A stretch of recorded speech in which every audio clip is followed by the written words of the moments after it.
श्रोते हो नमस्कार. राम राम माझ्या छोट्या मोठ्या बालमित्रमैत्रिणींनो. कसे आहात? मजेत ना?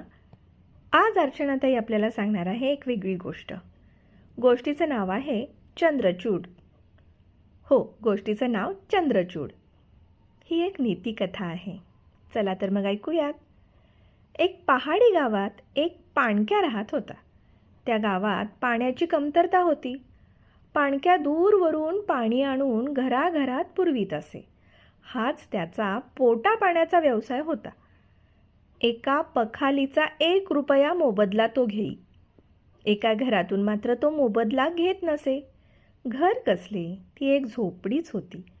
तिथे एक विधवा म्हातारी राहत असे. तिला ना मुलगी ना मुलगा. पाणक्या दररोज तिला पखालभर पाणी देई. या म्हातारी आजीबाईंचा मृत्यू जवळ आला. ती एकदा पाणक्याला म्हणाली, तू मला दररोज पाणी पाजले. तुला प्रतापी पुत्र होईल. तो राजा बनेल. आणि काही दिवसांनी म्हातारी आजी वारली. पाणक्याला आणि त्याच्या बायकोला म्हातारीचा आशीर्वाद एक गंमत वाटली. कारण ते दोघे आता मध्यमवयीन होते. मात्र एके दिवशी पाणक्याला आनंदाची बातमी त्याच्या बायकोने सांगितली. त्यांना सुंदर धष्टपुष्ट बालक झाले. त्याचे नाव त्यांनी चंद्रचूड ठेवले. चंद्रचूड मधुर भाषी, अगदी सौम्य आवाजात, गोड आवाजात तो बोलत असे. आणि आपल्या माता पित्यांवर त्याची श्रद्धा होती. हो, माता पित्यांवर श्रद्धा ठेवणारा होता तो. त्याला पाणक्या व्हायचे नव्हते, विद्या शिकायची होती. मात्र तो गरीब होता म्हणून त्याला गुरु मिळेना. तो जसजसा मोठा होऊ लागला, लाख प्रयत्न करून त्याला शिकवायला कोणी तयार होईना. सरस्वती विद्येची देवता. विद्या मिळत नाही म्हणून तो सरस्वती देवीच्या मंदिरात जाऊन आपली मान तलवारीने कापून देवीलाच अर्पण करायला सज्ज झाला. तेवढ्यात त्याच्याच वयाच्या एका कन्येने पाठीमागून त्याचा हात धरला. ती राजकन्या होती. ती त्याला शिकवायला तयार झाली.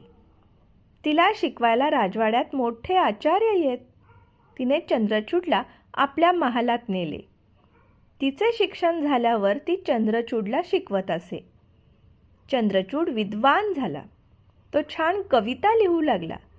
आता त्याचे आईवडील त्यांनाही खूप आनंद झालेला होता. मात्र ते वृद्ध झाले होते. त्यांचा आशीर्वाद चंद्रचूडला होता. राजाने राजकन्येच्या विवाहासाठी समस्यापूर्ती जाहीर केली. खूप कवी आले. मात्र चंद्रचूडची समस्यापूर्ती राजाला आवडली. तो गरीब आहे आणि आपल्यासाठी चालून आलेल्या ज्या काही राजकुमार होते त्यांच्यासारखा तो राजकुमार नाही, हेही राजाला कळले. मात्र राजकन्या धीट होती. तिने राजाला वचनपूर्तीचे आवाहन केले. राजाने चंद्रचूड आणि राजकन्येचा विवाह करून दिला. शेवटी चंद्रचूडला अर्धे राज्य दिले. चंद्रचूड राजा झाला. चंद्रचूडच्या वडिलांप्रमाणेच जे जे गोरगरिबांची सेवा करतात त्यांना छान आशीर्वाद मिळतात, हे आपल्याला या गोष्टीतून लक्षात आले ना? आपण एकमेकांना मदत केली पाहिजे. राजकन्येने देखील चंद्रचूडला मदत केली. तिने त्याला शिकवले. चंद्रचूडच्या वडिलांनी त्या म्हातारी आजीला रोज पाणी देऊन मदत केली होती. त्या आजीने देखील आशीर्वाद दिले होते. एकमेका सहाय्य करू, अवघे धरू सुपंथ. आठवले ना तुम्हाला?